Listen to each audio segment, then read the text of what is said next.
Hola, hola queridos amigos, muchísimas gracias. Gracias por acompañarnos en esta nuestra aventura digital, en nuestra sexta presentación en vivo, donde vamos a tocar probablemente uno de los temas más álgidos en este momento en la medicina en el Perú, ya que esta condición se trata de la primera causa de muerte en mujeres en nuestro país y es una enfermedad bastante prevenible solo siguiendo protocolos que puedan proteger y detectar a tiempo las famosas llamadas lesiones no palpables. Y en eso es que vamos a basar esta conversación, ya que nuestro programa se trata de prevención en medicina, salud, educación, cultura general, conocer nuestro cuerpo, y para ello contamos con la valiosísima presencia de un médico especialista.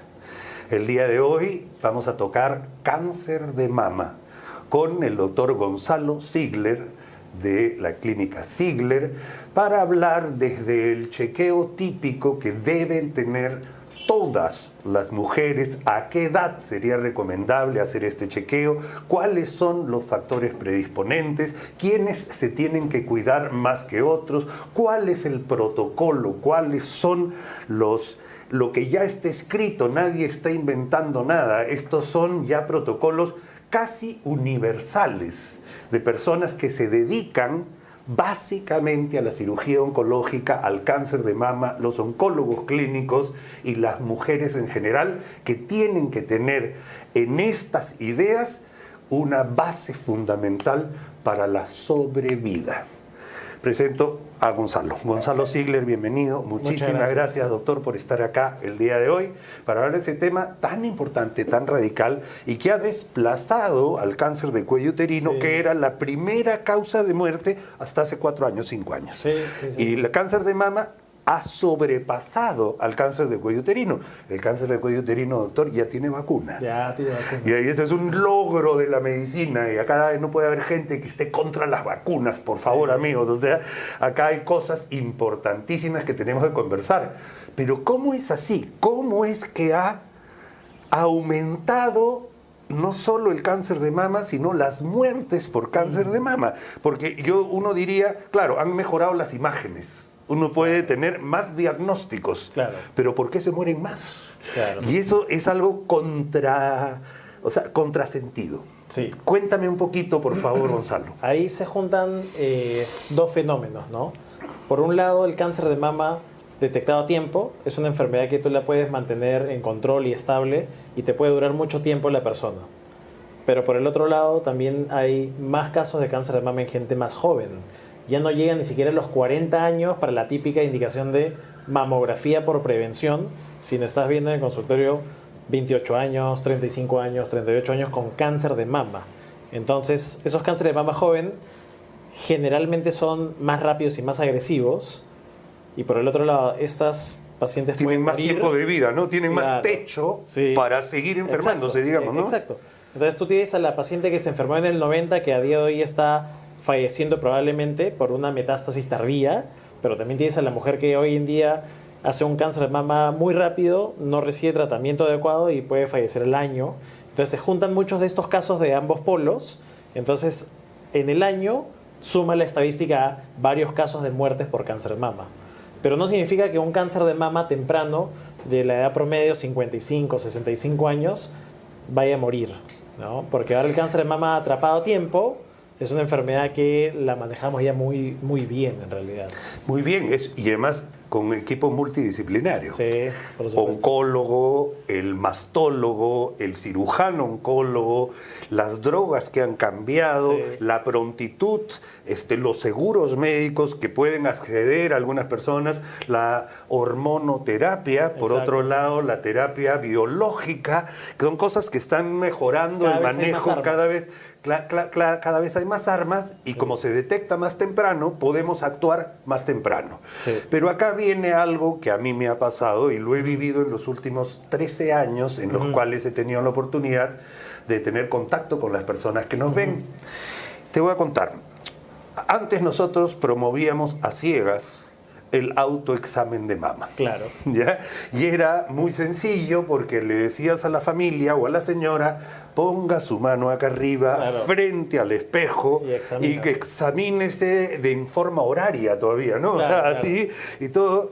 Y si usted palpa algo raro, no dude en acudir al médico. Claro. Ok. Pero ahora estamos yendo un paso más allá. Sí. La intención, Gonzalo, es detectar las lesiones no palpables, porque cuando están palpables ya son muy grandes. Exacto. Por favor, explícanos ese intermedio. A ver, la autoexploración mamaria por mucho tiempo se vio como un arma de empoderamiento de la mujer, en la cual trata de perder el pudor y si ves algo raro, ven. Pero si uno se pone a pensar, en realidad estamos hablando de una etapa diagnóstica. No estamos hablando de la etapa de prevención real.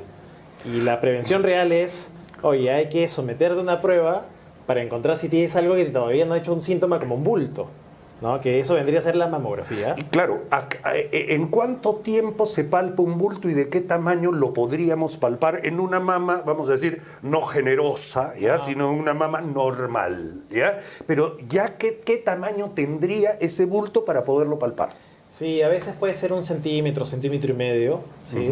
Hay diferentes texturas de mama, diferentes tamaños de mama, diferentes densidades mamarias y también hay que tener en cuenta que la mama es un órgano tridimensional. No siempre el cáncer va a ser muy cercano a la piel, puede estar bien profundo y cerca al músculo y a pesar de que es chiquito no lo puedes palpar, es imposible porque de repente tiene una mama muy glandular, ¿no? Entonces, tenemos que entender que el médico que hoy en día se especializa en mama tiene que haber hecho de base cirugía. Después tiene que saber de oncología y de ahí tiene que haber hecho una formación especializada en mastología. Entonces, tú ya no tienes un cirujano que sabe de todo un poco y que eventualmente hace algo de mama. No tienes un cirujano oncólogo que opera de todo un poco y también te hace una mastectomía radical. Tienes ahora un tipo que casi todo su foco está en la mama porque ve enfermedades benignas y además malignas. hay un montón de pacientes. O sea, Y no puedes ser todista ya. Ahora ya no se puede. Ya no se puede. Y eso es algo que acá en Perú todavía no se entiende mucho, que es la cultura de derivación. Muchas veces pasa que el ginecólogo ve algo y no quiere soltar ese paciente porque cree que todavía lo puede manejar, incluso pidiéndole exámenes. Y yo les digo siempre a los colegas ginecólogos, de todo corazón, yo lo voy a manejar mejor que ustedes. Si es de la mama, yo lo voy a hacer mejor que ustedes. Porque si yo veo algo que es de otro órgano, yo lo digo al toque. ¿Para qué quedarme yo con el paciente, haciéndole perder tiempo, a veces dinero, mientras lo puedo soltar rápido para que alguien lo maneje a tiempo? Entonces, cultura de derivación, me parece que en Perú falta. Sí. Sí, y además tú sabes que he trabajado en emergencia casi 30 años de mi vida, ¿ya? Entonces, justamente mi chamba era ping, ping, ping, ping, ping, repartir las cosas que venían por emergencia, pero el diagnóstico temprano es básico, desde una apendicitis hasta un uñero, compadre. O sea, un uñero diagnosticado tarde, o sea, te puede producir un problema. Claro, el tema es que, claro, por un uñero no muere, pero por un cáncer de mama sí. Entonces ahí viene justamente el quid del asunto, ¿no? Yo tengo un ejemplo bien claro que es de la pandemia. Ya de la pandemia hablamos hace 5 años en realidad, ¿no? Y teníamos, no sé, 2 meses encerrados con el lockdown que había y me llama la mamá de una paciente que yo había operado por un cáncer de mama y es una paciente que tenía unos 35 años. Pero me llama la mamá, digamos, 5:30, 6 de la mañana y dije, es la mamá de esta paciente, qué raro, ¿no? O sea, no creo que esté sangrando porque ya fue hace 2 meses la cirugía. Debe ser otro tema. Lo contesté. Y me dijo, doctor, por favor, me tiene que ayudar.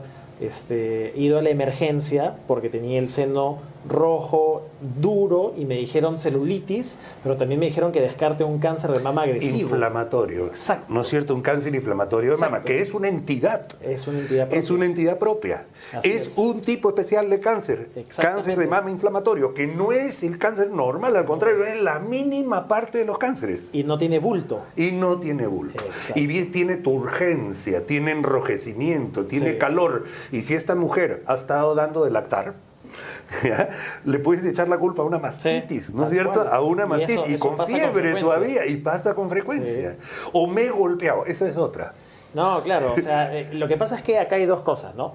Tú tienes por un lado en la entrevista que haces con el paciente lo que el paciente ha ido armando en su cabeza de por qué está enfermo, y tú por el otro lado objetivamente sabes cuál es descartar y cuál es sí tomar en cuenta, ¿no?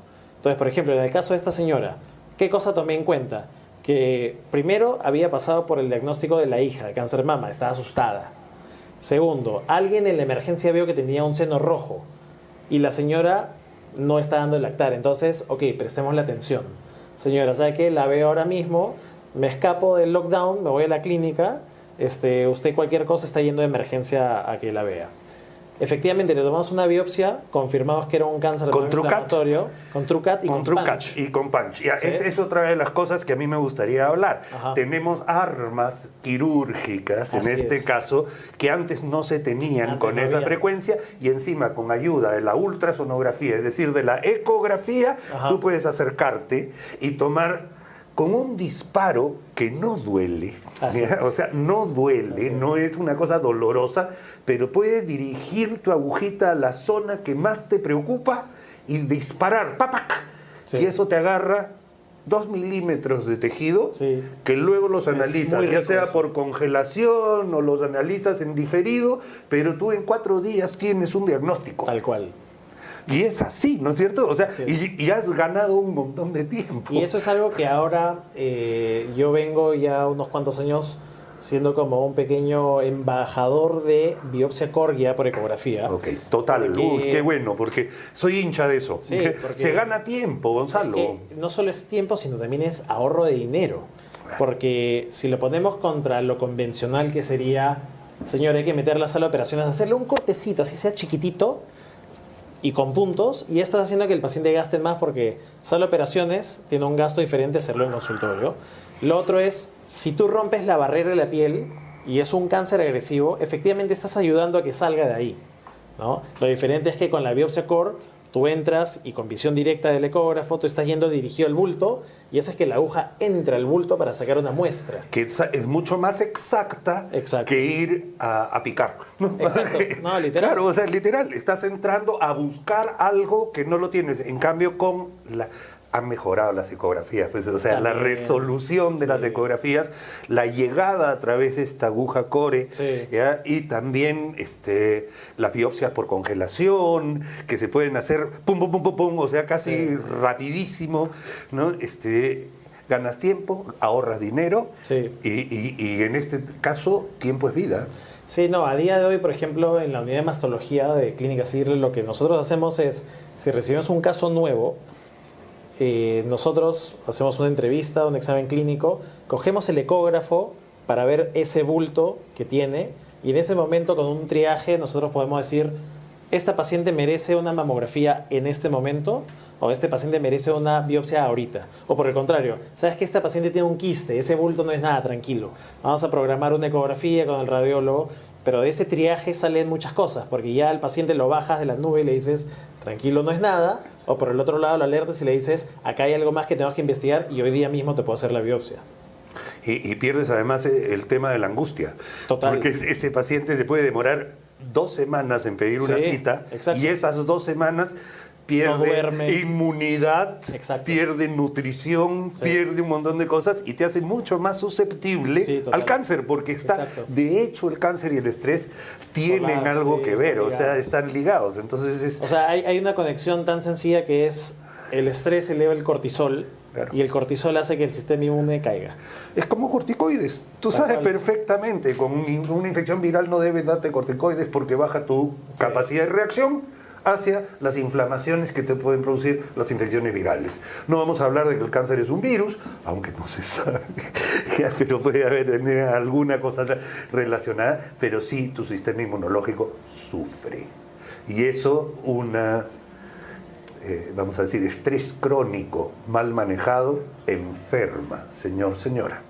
Y eso es casi una verdad.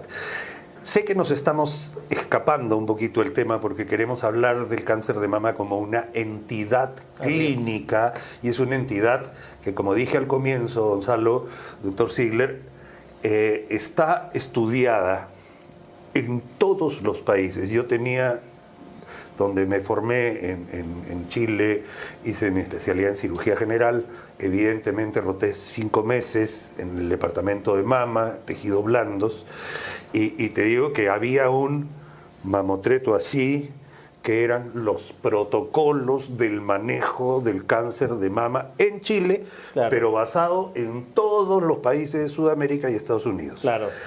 Hay constantemente congresos internacionales de reactualización de estos protocolos. Sí. Y creo que en el cáncer de mama esta reactualización es mucho más fuerte en cáncer de mama. No, o hoy sea, en día la información- cambia de cada 4 años, 3 años, cambia. Antes, digamos, en la época de mi viejo, tú ibas al congreso anual. Ajá. Ahora los congresos de mama son cada 3 meses. ¿Quién le puede seguir el ritmo a eso? Claro. Y sobre todo si te dedicas a muchas otras enfermedades como, no sé, hago cáncer de cuello uterino y hago ovario y hago útero y a la vez mama, ya no se puede hacer todo a la vez. Estás en el año 2025. Tienes que hacer mama. Si vas a hacer mama, tienes que hacer Sí, mama. mama y además súper actualizado, ¿no es cierto? Sí. O sea, A día de hoy yo recibo pacientes que me dicen, doctor, una consulta hoy en la mañana, chica de 37 años, madre con cáncer de mama, que es de una clínica muy reconocida, no voy a decir cuál es, y que con 3 médicos que hacen mama le dijeron, sin biopsia, no, hay que hacerte mastectomía. ¿Cómo en este año puedes decir mastectomía sin tener una biopsia? no, o sea, sea, eso está en los últimos escritos de los protocolos es internacionales y todo, porque hay que estar renovando cada protocolo, porque el protocolo no lo inventamos nosotros. Así es. El protocolo es un consenso de especialistas. Ese consenso de especialistas que tienen muchísima experiencia logran un trabajo que dice, esto es lo que hay que hacer. Nadie inventa nada, solamente que si estás al día, puedes estar a la vanguardia del tratamiento y la prevención del cáncer de mama. Y eso es lo que se tiene que lograr. Hay una imagen que yo traje que es sobre estadística de Lima. Ajá, Entonces, la podemos poner, si por la favor. logran poner es muy importante porque es trabajo que se ha hecho recopilando data de hospitales y clínicas por sectores y distrito de Lima, en donde se puede ver qué distritos podrían tener más cáncer de mama. Y ahí también hay una explicación interesante, porque por mucho tiempo se ha sabido que efectivamente el cáncer de mama es de países más industrializados y que en países menos desarrollados en realidad no llegas a saber porque no hay tanta información. Entonces, en este gráfico, por ejemplo, que ya tiene unos años, que es el registro de cáncer de Lima Metropolitana del 2010-2012, pero es un buen registro, los distritos un poco más acomodados, por así decirlo, San Isidro, Miraflores, San Borja, el color rojo está simbolizando que hay más incidencia de cáncer de mama. ¿No será que se diagnostica más? Exacto. Entonces tienen más acceso a una clínica, a un seguro. especialista, a una mamografía, a un seguro. Exacto. Pero, por el otro lado, en sitios en donde no hay tanta especialización, hay menos casos, ¿no? O sea, va de la mano.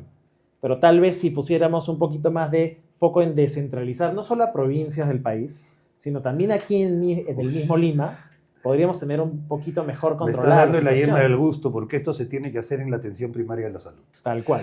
Esto Tal cual. se tiene que hacer en atención primaria de la salud. Para examinar una mama, para tener una sospecha, no se necesita ser un especialista. Exacto. Pero sí puedes tener un mamógrafo a disposición, una Sí. ecografía a disposición y los canales regulares para que estas personas que tienen la sospecha puedan llegar Exacto. a donde tienen que llegar. Exacto. Y no llenar el hospital con casos que no son necesarios que lleguen Exacto. al hospital. Tal Y eso cual. se hace en la primera esfera de salud. Sí. Y te lo digo, por favor, amigos, yo he visto una pelea entre obstetrices y ginecólogos. Un obstetriz te puede dar la pista, por favor, ¿no? O sea, ¿por qué? Porque la obstetriz también puede mandar a pedir una mamografía. Ahora, obviamente, la mamografía tiene que ser vista por un médico. No, pues. la mamografía tiene que ser vista por alguien que sabe Capo. de radiología Claro. y efectivamente que tenga expertise en informar mamas. Y uno no ve una mamografía y dice, cáncer, tienes que pedir... Oye, ¿no tienes mamografías anteriores? Exacto. Claro, o sea, tú no puedes decir, oye, esto es... No, quiero ver las mamografías que te hiciste antes para comparar con las de ahora. Eso me puede dar a mí un súper diagnóstico y una mejor orientación. Por eso es que el hecho de chequearse no es solamente una cita al médico. Sí. Esto tiene que ser un seguimiento desde qué edad. Ahí está la Sí. pregunta, la primera pregunta. Es una buena. ¿Desde qué edad? Si bien la guía te dice a partir de los 40 hazte una mamografía, y eso hasta hace pocos años se discutía con los gringos decían no, a partir de los 50, estaba todo esto basado en economía y la salud. Oye, ¿cuánto voy a gastar yo en darle mamografía a todas las personas para detectar un caso de cáncer de mama? Pero a día de hoy, el enfoque que nosotros tenemos como mastólogos es, oye, la mastología es más amplia que el cáncer de mama. Tú puedes venir al mastólogo desde los 15 años si tienes un bultito y te lo examino y por lo menos ya te educo un poco de cómo funciona el mastólogo. Un chequeo regular, si es que te quieres operar de un aumento mamario, puedes venir con el mastólogo. O por el otro lado, tienes Una problemas reducción. con la lactancia. Exacto. Ya sea problema de que se te hicieron muy flácidas después de la lactancia y quieres reacomodarlas, o porque tienes mastitis, o porque tienes un absceso. Es decir, la mastología es mucho más amplia que solo decir cáncer de mama. Ahora, ¿de qué peca mucho mastólogo en Lima? No, si yo solo veo cáncer de mama. ¿Y la mastitis quién te la va a arreglar? No, yo no veo eso. Anda, busca al lado. Infectólogo. Infectólogo. Infectólogo. A los amigos infectólogos le han dado más chamba como si fuera tuberculosis, pero en realidad las mastitis crónicas muy rara vez son causadas por tuberculosis. Entonces, hay gente que no quiere ver la mama como todo el órgano, sino solo quiere enfocarse en cáncer de mama y tampoco podemos ser así, ¿no? Totalmente de acuerdo, y es lo mismo que sucede. Claro, no todo bulto en la barriga es un problema, o sea, tal cual, y eso lo vemos en dermatología, en problemas así usuales. Mira, se nos están llenando las preguntas. Sí, por favor, podemos ir tratando de solucionar. A ver, vamos a ver, tengo acá. Hoy, queridos amigos, estamos jueves 25 de septiembre, y ya pasamos la etapa de estamos en la primavera, plena primavera, va a comenzar a cambiar el clima. Estamos en vivo y en directo desde mi consultorio, adaptado en esta oportunidad para poder hacer una comunicación en vivo y en directo a través de las redes sociales, TikTok, Facebook, YouTube y por supuesto Instagram. Vamos a ver, tenemos Alexandra, 28 años. ¿Cuáles son, qué buena pregunta porque nos va a ayudar a conversar, cuáles son los síntomas tempranos del cáncer de mama? Uy, a ver, síntomas es una cosa y síntomas tempranos es otra, ¿no? Claro. Sí, porque en realidad tú puedes tener como un síntoma, dolor, aunque a veces la mayoría de gente dice, dolor no está asociado a cáncer de mama, pero tienes una paciente joven que le ha avisado que le dolía la mama y encuentras un bulto cuando examinas, termina siendo un cáncer de mama. No es el más común, pero por mucho tiempo se ha pasado como, no, el cáncer no duele. No, el cáncer no duele, ¿no? Es algo que siempre hemos escuchado. Pero, por ejemplo, cosas raras. Yo te digo, amiga, a ver, Alessandra, yo te digo, cualquier cosa rara que no te parezca bien, por favor. Con eso está claro. Algo que no te parezca bien, un cambio, una mama más grande que la otra, aunque una es normal, mamá, ¿no es exacto, cierto? Aunque también. es normal tener una mamá diferente a la otra, pero cualquier cosa que te llame la atención es motivo de consulta. Y así es, estamos hablando de cualquier cosa. Eso es motivo de consulta y no importa la edad. No importa la edad. Se te puede umbilicar la piel, se te puede hundir el pezón, puede salir secreciones, tal cual. Puedes sentir no un bulto en la mama, sino en la axila. Se te puede cambiar de color. La areola puede empezar a llenarse de costras. Entonces hay diferentes síntomas. Decir síntomas tempranos ya es muy jalar los pelos porque... No hay que llegar a los síntomas tempranos, doctor Ziegler. O sea, no hay que llegar a los síntomas tempranos. Sí. De acuerdo. Gracias, Alexandra, por tu pregunta. Yesenia, 35 años de lince. Un tumor ulcerado de mama. ¿Se debe hacer una mastectomía? Nosotros, querida amiga Yesenia, no podemos dar consulta, digamos, a través de estas líneas. Podemos orientarte, pero sería irresponsable de nuestra parte poder individualizar casos a través de una consulta como esta. Con el dato que nos da de que hay una úlcera, ya te dice que no es un caso temprano y que muy probablemente la cirugía no le ayude. Es algo que podemos decir ni siquiera sabiendo el caso, pero es algo que es probable que pueda consulta. requerir radioterapia preoperatoria o coadyuvante ¿no? O sea, que requiere un examen. Lo que de todas maneras necesitamos saber es la paciente tiene biopsia, no tiene biopsia. La paciente qué otros estudios tiene, qué otros bultos hay. Hay bultos arriba del cuello, arriba de la clavícula, hay bultos en la axila. Esa úlcera es por una quemadura o esa úlcera el sostén, el brasier, claro. ¿ya? O sea, yo hace poquito he visto un caso donde hay estos brasiers que tienen fierros abajo. Claro, y se te ¿ya? clavan. La paciente ha subido un poquito de peso, ¿ya? Y, Claro. y al final termina esta erosión en la mama, Exacto. ¿no? Y no es cáncer, pues, o sea, es una ampolla como la que puede tener el zapato. Una vez hablando de eso, porque hay de todo en la medicina, ¿no? Sí, claro. Una vez me viene a ver una señora de unos, no sé, 45 años que era invidente, traída por la familia, y me dicen, tengo un bulto en la axila y además tengo una herida al costado de la mama, no llega a ser la mama. Hicimos todos los estudios respectivos y terminó siendo tuberculosis ganglionar, que no tenía nada que ver con la mama. Escrófula, que se le Era sale llamar escrófula. una escrófula. Exactamente. Así es. La medicina es amplia. Qué loco. Vamos a ver. Sabina, desde el Agustino, ¿qué pruebas se usan para diagnosticar un cáncer de mama? Es una buena pregunta porque el cáncer de mama, como ya hemos visto, tiene diferentes estadios. A un estadio menor o más temprano necesito menos pruebas. A un estadio mayor necesito mucho más pruebas. O por el otro lado, si tengo un caso muy dudoso, voy a necesitar más pruebas. ¿Qué pruebas son? Primero, la consulta especializada con un mastólogo. Eso es fundamental, porque la entrevista y el examen físico te da mucho de lo que una mamografía no te da.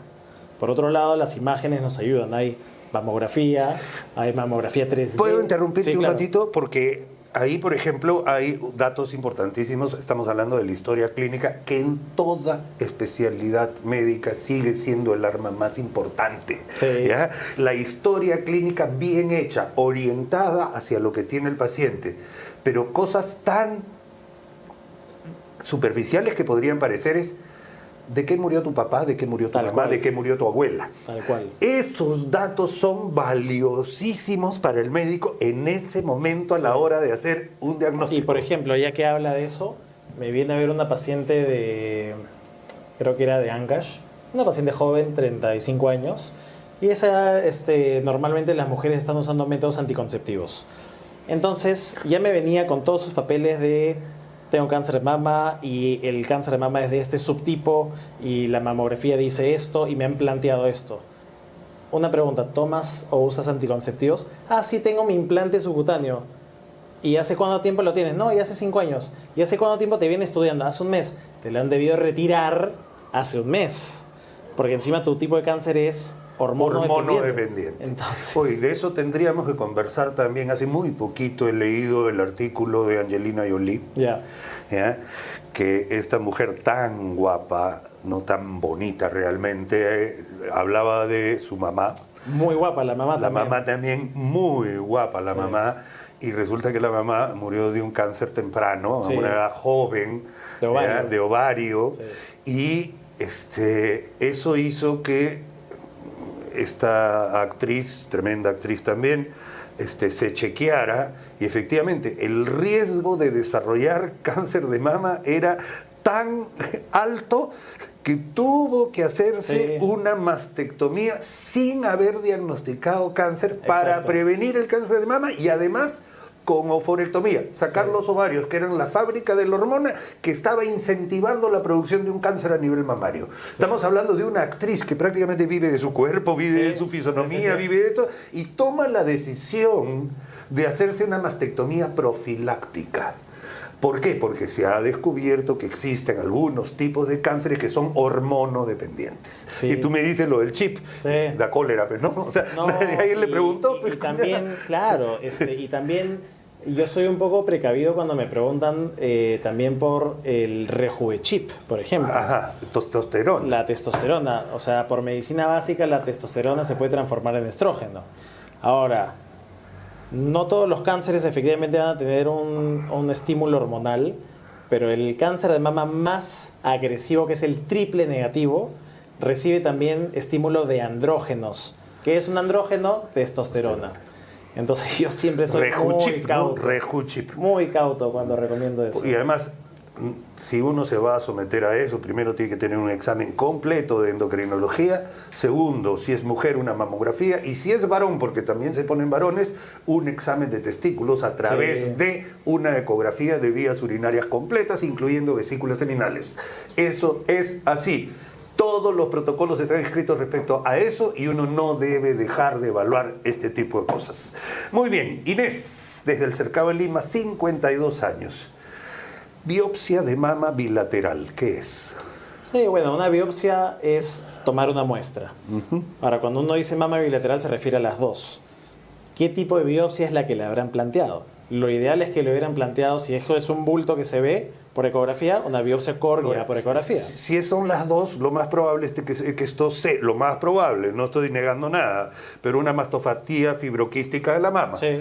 Es lo más probable. ¿Tienes bultitos? Sí, Sí. estos bultitos cambian con el golpe hormonal, cambia tu mama con respecto a la regla del mes anterior, tú sientes más turgencia, sientes cosas que te vienen y todo eso, y la mama se hace más densa, más dura. Claro. Bueno, hay bultitos, sí, Sí. hay algún bultito que puede ser quiste, entonces el cirujano, con buen criterio, o el mastólogo, puede decir, mira, vamos a hacer una muestra representativa. Exacto. Pin, pin. No es nada, estate tranquila, nos vemos el próximo año. ¿Está bien? Sí. Porque también puede ser que tenga quistes, que son bolsas de líquido, y el médico a veces usa palabras asociadas, y en vez de decirle vamos a aspirar el quiste, de repente ha usado el término grande que es biopsia, aspiración, ¿no? Con aguja fina, BAF. Entonces, claro, acá no estamos para dar consejo médico especializado, personalizado, pero las ideas generales las podemos responder, ¿no? Totalmente. Vamos a ver, Antoinette, 40 años desde Surco, doctor, tengo los ganglios de la axila inflamados, ¿qué debo hacer? Querida amiga Antoinette, yo te quiero decir dos cositas importantes. Esto puede ser desde el tipo de desodorante que estás usando, hasta pelitos encarnados, o hasta una diseminación linfática de un posible cáncer. Sí. Y si no te lo ve un doctor, Sí. estás en problemas. Ahora, hay un dato importante que nosotros empezamos a notar con la pandemia, ¿no? Que con las vacunas, sobre todo las que usaban ARN mensajero, como Pfizer, por ejemplo, y el mismo Pfizer en el inserto te dice que entre 1 a 2 de cada 5 pacientes puede hacer inflamación severa en los ganglios. Del mismo brazo donde te pusieron la vacuna. Exacto. Man, Entonces ya. te Eso vacunan no sabía. en deltoides. Está bien. Y te dan adenitis axilar. A mí me dio. Ajá. Hasta 3 centímetros de ganglios inflamados. ¿Por cuánto tiempo? Al comienzo decían, no, eso resuelve en 6 meses. Me duró 1 año y medio. Entonces, lo mejor es examinar. Ahora, eso no es malo, ¿eh? Yo tengo que decir, no es malo. Eso quiere decir que está no es malo. funcionando. Exacto. Eso quiere decir que la vacuna está funcionando. Exacto. Porque ha reaccionado ganglio el está sistema creciendo. inmunológico, está creciendo, está produciendo un poquito más de anticuerpos. Esos anticuerpos son producto de la vacuna. Gracias a la vacuna es que no nos enfermamos ni nos morimos. Así es. Ya, listo. Buena, no sabía. Sí, Ya está, tomo adenitis. nota. Una adenitis post vacuna, está Así de es. acuerdo. Pero, de hecho, Antoinette, esto tienes que revisarlo. O sea, no puede quedar en esto nada más, ¿ya? O sea, no puede quedar así. Hay que ver si es bilateral, hay que ver si está enrojecido, si es solamente un bulto, si los bultos son móviles, Claro. si están fijos, si duelen, si no duelen, etcétera. Y eso nos da muchísimas pistas para poder seguir avanzando. Azul. Muchas gracias, queridos amigos, por seguir comunicándose con preguntas. nosotros. De verdad, qué bacán, ¿no? Porque esto ayuda, Sí, sí, ayuda sí. a la gente. Te agradezco de nuevo. Buenos consejos. María desde el Callao, 45 años. Doctor, ¿el paciente cómo sabe cuál es el procedimiento correcto para un diagnóstico de cáncer? Esa es una buena pregunta, porque en realidad es bien difícil que el paciente sepa. Así como cuando uno va al banco y le dice quiere un préstamo y tú no sabes qué te van a pedir, en esa situación está el paciente a veces, ¿no? No sabes si lo que te están planteando es adecuado. Yo creo que una forma es escuchar lo que te están diciendo, tomar nota, tener los papeles y el escrito de lo que te está planteando el médico. Y Buscar una consultar. segunda opinión, Exacto. ¿no? O sea, y puedes buscar una segunda Exacto. opinión. Y ver, este médico tiene las credenciales o la formación en mama, qué cosa lo acredita él para trabajar en pacientes que tienen algo en la mama.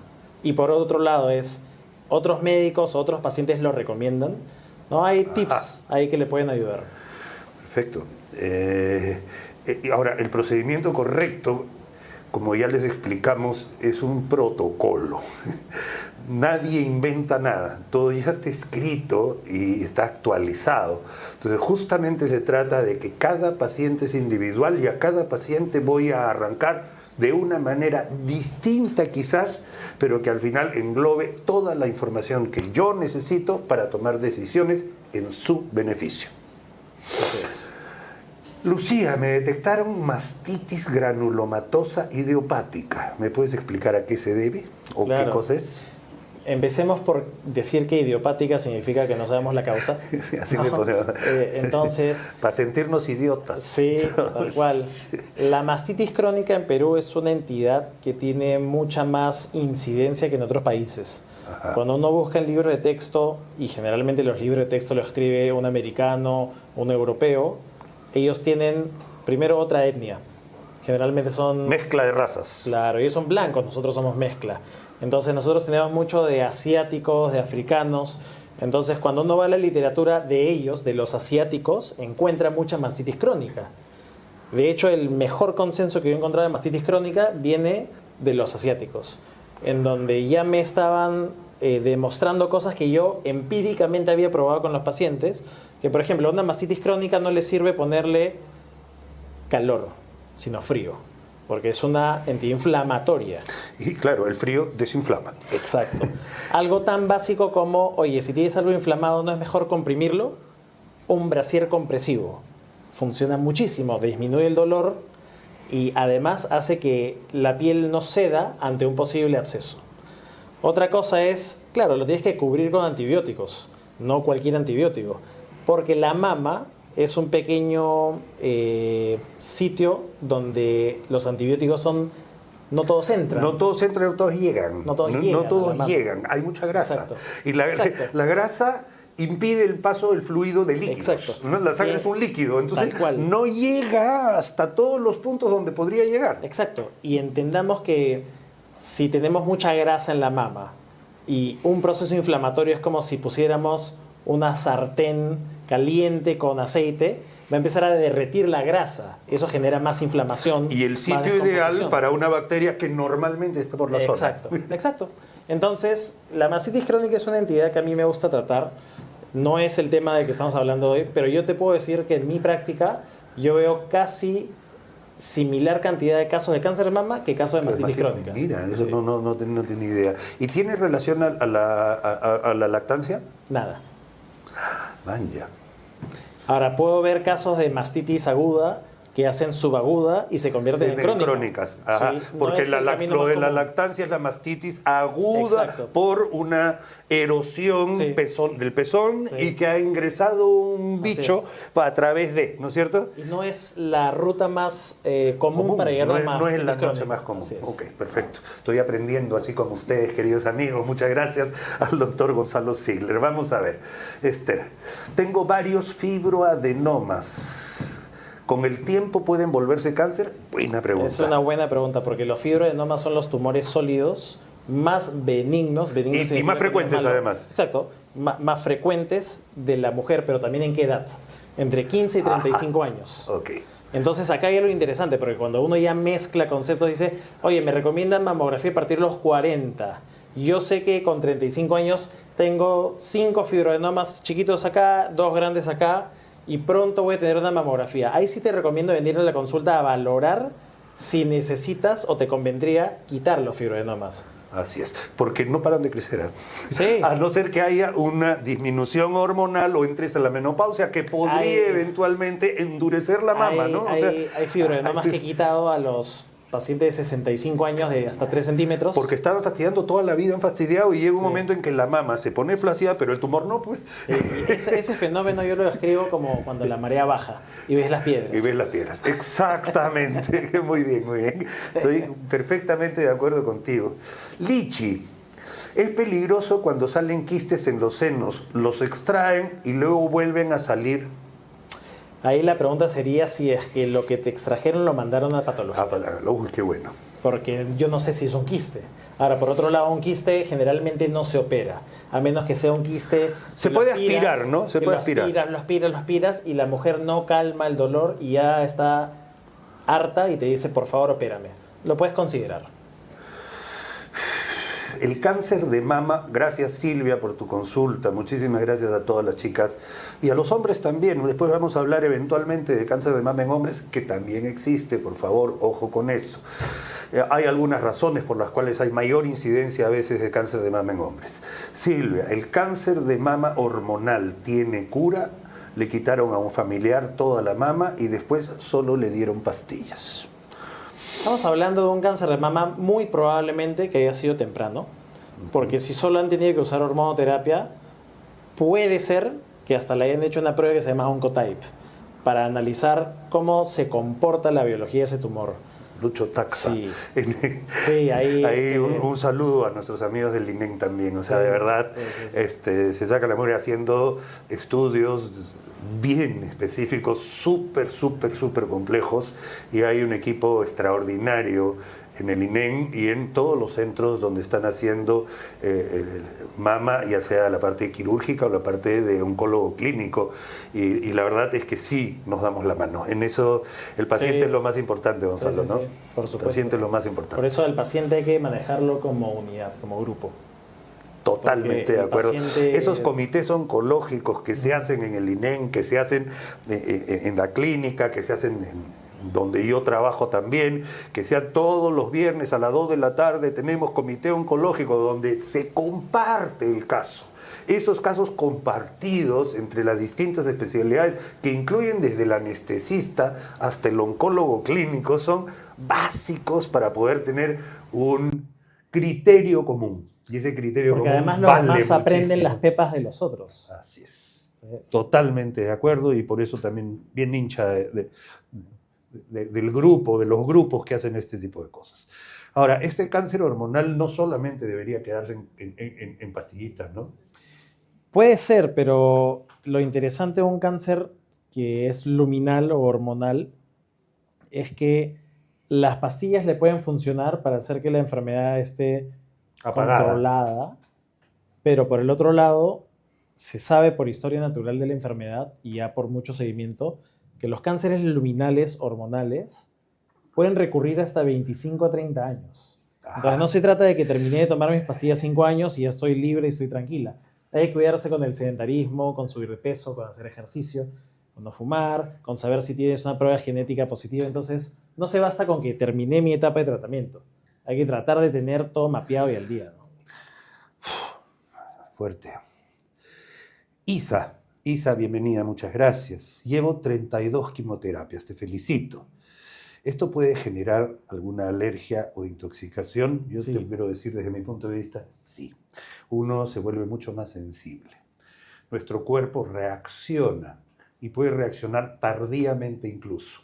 No necesariamente sales de una quimioterapia y te puedes enronchar al día siguiente. Esto puede pasar en el tiempo y hay que tratar de ubicar qué desencadena, qué gatilla algo, porque puede ser que junto con la quimioterapia puedes estar comiendo chocolate, ¿ya? Puede ser que te hayan regalado unos langostinos como me regalaron el otro día y juntos hacer una reacción alérgica con la quimioterapia. Puede ser que estés tomando una pastilla en la noche, puede ser que te hayan indicado aspirina para que no haya un problema de coagulación, puede ser un montón de cosas, pero sí te hace más susceptible. Sí, de todas maneras. Ahí por eso lo mejor siempre cuando vean algo extraño durante el proceso de quimioterapia, hablar con la enfermera a cargo de la infusión o si le toca consulta con el médico, indicarle, ¿no? Esta cosa que me ha salido la he notado justo después que terminó la quimioterapia, para ver qué puede ser. Y mira, realmente a veces, en la inmensa mayoría de los casos, se soluciona con una clorfenamina cada 8 horas. Mira, o sea, en la inmensa mayoría de los casos. Sí. Entonces, no pienses que es una complicación. Es un efecto adverso, pero por favor no dejes tu quimioterapia. Tú tienes ya todo esto y te espero que toques tu campanita de libertad. ¿De acuerdo? Bueno. Muy bien, Isa. Gaby. Esta no sé, a ver, ayúdame bien. Sí, claro. La elastografía. Ajá. Por favor, explícanos. ¿Es mejor que una ecografía? Yo digo que no es ni mejor ni peor, pero explícale a la gente qué es una elastografía. Claro, es algo complementario porque cuando uno hace una ecografía, la onda ultrasonográfica, que en realidad es sonido, no tiene o no tenía hasta hace un tiempo cómo determinar si la lesión que uno estaba viendo era más dura o más blanda. Ajá. Entonces ahí es donde entra la elastografía. Que primero la elastografía se leía como una onda también en donde Es un movimiento operador dependiente, ¿no es cierto? O sea, es el operador. Si tú pones mucha presión, también falseas el resultado. Así es operador. El operador es el capo. Sí. ¿Ya? Entonces, es básicamente a ver cuánto se estira, Sí. ¿no? Cuán estirable o cuán sólida es una lesión. Exacto. Y teóricamente, a más sólido, más sospecha de algo malo. Sí. Perfecto. Muy bien. Frine, vamos a ver. Buenas tardes, doctor. ¿Qué significa que salgan vellos a los lados de los senos de uno a otro momento? Es una buena pregunta, porque Ajá, yo también me la hice, y de hecho se la hice al doctor del que estábamos hablando hace un rato, cuando yo empezaba mis prácticas. Papo yo decía, Cotrina, desde acá un abrazo grande, sí, hermano. al doctor Cotrina, saludos. Y un día le pregunté cuando yo era residente hace muchos años, doctor, ¿y esos vellos ahí son normales? Y me dijo, somos hombres y mujeres, tenemos vellos. O sea, y hay gente que se los puede retirar y hay gente que decide no retirárselos. Entonces, es normal. Es hormonal. Sí. Es un poquito extra de testosterona. Exacto. Eventualmente. Sí. Okay. Pero también es cultural. Es cultural. Cuando estuve en un hospital en Estados Unidos que recibían gente del Medio Oriente y europeos, y estos se veía que no tenían problemas hormonales, era un tema cultural, ¿no? No les importaba tener sus vellos ahí más crecidos. Sí. Genial, aprendiendo, queridos amigos, aprendiendo cultura del mundo, cultura además de prevención en salud con la enfermedad que más mujeres mata en nuestro país. No hay que perderse la oportunidad de escuchar los consejos de un médico especialista. Edith, doctor, ¿los nódulos benignos tienen algún tipo de tratamiento? Claro, nosotros usamos como sinónimo nódulo, tumor, bulto. No, es un término neutral. Para mí nódulo, yo prefiero nódulo. Decir benigno es que has comprobado que no tiene sospecha de ser algo malo, ya sea comprobado por biopsia o por tantas imágenes en tanto tiempo, que puede ser 2 años seguidos con imágenes de que esto está estable o que es un nódulo benigno, ¿no? No se transforman. Los nódulos benignos pueden que no necesiten cirugía, pero en otros casos puede que sí, ¿no? De acuerdo. Ahora, un nódulo puede ser muchísimas cosas, desde un ganglio calcificado, que es algo frecuente además, tiene una pinta característica, en mamografía no se parece al cáncer, o sea, es completamente distinto, sí molesta, sí se palpa, en mi opinión, todo bulto que está y no debería estar, en mi opinión, prefiero sacarlo. Esa es mi opinión. ¿De acuerdo? Pero yo no soy mastólogo. Pero...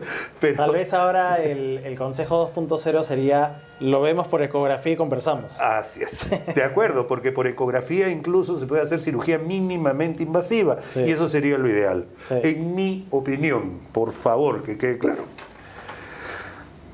Jessica, doctor, por favor, ¿cada cuánto? Qué buena pregunta, me gusta muchísimo, gracias Jessica. ¿Cada cuánto tiempo se debe hacer una mamografía? Y aprovecharemos de decir, ¿desde cuándo? Ok, teóricamente una mujer que tiene un riesgo promedio 40 años en adelante. Ok, antes era 50, hace 7 años era 50. La recomendación era 50. Ok. Ahora, la recomendación es cada 2 años, ¿sí? Esa es por guía. Pero los que tienen los medios o los que tienen la facilidad de tener una mamografía anual está súper bien. Perfecto, no es que haga daño la mamografía, ¿no es cierto? Ahora además ha mejorado muchísimo. Hay mucho mito. Claro, hay mucho amigo digital hoy en día que promulga que la mamografía es mala, pero la mamografía en realidad no tiene más radiación que treparte en el avión e irte de acá a Tumbes. O estar un día soleado en Máncora, te cae muchísima radiación. Hacer una mamografía, sobre todo si es digital, y un segundo disparo es una radiación muy controlada, mínima. No, yo recomiendo, y eso lo converso mucho con los pacientes en el consultorio. Hoy en día te vienen y te dicen, no quiero hacer la mamografía, no por la radiación, porque me aplastan. Y el concepto ya va mutando. Antes era, no, porque tiene radiación. Ahora es, no quiero hacerlo porque me aplastan y me puede romper el tumor. Pero, o sea, no tiene sentido. No tiene sentido. Sí. No, la verdad que no tiene sentido. Y otra cosa, queridos amigos, lo que dijimos desde el principio. La intención de una mamografía es encontrar lesiones pequeñas no palpables. Sí. Entonces, si uno está yendo a buscar lesiones no palpables sospechosas, ¿Qué mejor que prevenir y hacerte una mamografía? Y es importantísimo llevar las mamografías anteriores. Sí. Eso es también, o sea, una mamografía no te hace nada. Si tú vas a hacer y tienes 3 mamografías en 6 años distintos, esa progresión de la misma mama va a ayudar muchísimo a tu diagnóstico. Guarda tus placas, ten en orden esos documentos para que puedas hacer. Hay un numerito que se llama BIRATS. Sí. ¿Le puedes explicar a nuestros amigos de qué se trata el BIRATS? El BIRATS lo que significa es un acrónimo en realidad, ¿no? Ajá. Empieza con la letra B grande y con la I porque es del inglés breast, que es mama, imaging. Entonces prácticamente es un acrónimo en donde dice, oye, el reporte de las imágenes de mama lo hemos categorizado del 0 al 6. Ahora, tener categoría 0 no es que esté jalado, ¿no? Yeah. Y tener categoría 3 no es que está claro, no es malo. Incluso yo he tenido pacientes que han venido con un BIRATS 6 mal categorizado porque le han puesto 6 cuando no tenía biopsia que diga que es cáncer de mama. Entonces, cada número tiene una categoría y una acción que tomar. La 4, por ejemplo, es sugerimos tomar una muestra, una biopsia. Y por el otro lado, el 5 es hay mucha sospecha de que pueda ser malo, pero no significa que es malo. Por el otro lado, tener una mamografía BIRATS 1 no significa que en un año no te puede dar cáncer. O sea, es un tema que tiene que ir de la mano con nomenclatura, pues. Es nomenclatura, una nomenclatura que han adoptado los médicos para que todos podamos interpretar las mamografías de una manera ideal. Por eso digo que las mamografías además se deben pedir en la atención primaria de la salud, en nuestra posta municipal, en el partido de fulbito que hace una empresa. ¿Ya? Tú organizas un campeonato de fulbito, invitas a todas las señoras, a las esposas de los jugadores del equipo y les haces un barrido de mamografía. ¿Ya? Y así es como se comienza a través de la empresa privada a salir. O sea, sería una maravilla poder llegar al público con un mamógrafo. A día de hoy el Perú no tiene una estrategia que cubra eso, ¿no? De acuerdo. Pucha, se nos ha ido el tiempo, Gonzalo. Estoy muy contento de que haya podido ver. Debe haber un programa más porque nos falta hablar de varias cositas que es tratamientos modernos. Sí. No hemos tocado tratamiento todavía. Cirugías versus cirugía conservadora, versus cirugía ampliada, versus ganglio centinela. Tantas cosas que nos faltan porque ahí tenemos que ver que nuestra medicina, la mastología en el Perú, está de vanguardia. Lo mismo que se hace acá, se hace en todas partes del mundo. Y eso es algo que vale la pena que por favor lo digas. Sí, de hecho, nosotros como cirujanos, oncólogos y mastólogos lo que buscamos es que la mujer no tenga que irse a otro país, ¿no? Eso es lo primero. Uno, ya sea por tecnología, porque la tecnología ya hay acá, sino porque la opinión de un médico que tiene roce internacional con gente que está investigando a día de hoy, te puede dar el dato que aquí en Perú te pueden ayudar. Ahora, hay casos más extremos en donde efectivamente uno tiene que salir a buscar otra opinión, pero en muchos de los casos acá en Perú tenemos bastantes de las armas para ayudar a los pacientes. Muchas gracias, te agradezco. Quiero que mandes un saludo muy grande a mi amigo Otto, a tu hermano también. Sé que este emprendimiento grande de cirugía de avanzada va a ayudar a mucha gente en nuestro país y además con la forma como lo hacen. Un gran saludo a todos nuestros amigos cirujanos oncólogos, oncólogos clínicos del Instituto Nacional de Enfermedades Neoplásicas, de algunas clínicas a las cuales nosotros hemos trabajado durante toda la vida. Este es un tema que no se agota, este es un tema que podemos seguir desarrollando, viendo en algunos casos algunas imágenes de lo que se hace para reconstrucción de mama, por ejemplo. Para que se den una idea, el fin de semana pasado ha habido un congreso virtual 24 horas seguidas solo de cirugía de mama. O sea, para que vean todo lo que va avanzando y cambiando y de toda parte del mundo. Estábamos conectados viendo al grupo latinoamericano que es muy bien representado por Argentina y Brasil, que son los líderes porque son los países siempre más avanzados, más grandes, pero que tenemos muy buena amistad con los profesores. Y veíamos cómo cada vez se van superando más en lo que hacían hace 2 o 3 años y estamos ahí en la sintonía con ellos, ¿no? Genial, genial, genial. Eso es la medicina en el mundo. Estamos tratando de llevar prevención en salud, educación, cultura para cada peruano que tiene la oportunidad de escucharnos. No solo eso, tenemos que agradecer también a nuestros amigos de Chile, Perú, Ecuador, Bolivia, Brasil, Argentina, Estados Unidos y Europa que nos ven, y que gracias a ustedes y a su cariño es que podemos seguir comunicándonos todos los martes y jueves. Próximo día, martes 30 de septiembre a las 2 de la tarde, estaremos con un nuevo capítulo de Medicina de Avanzada. Muchísimas gracias, queridos amigos, y Gonzalo, muchas gracias. Gracias, chao. Buen programa.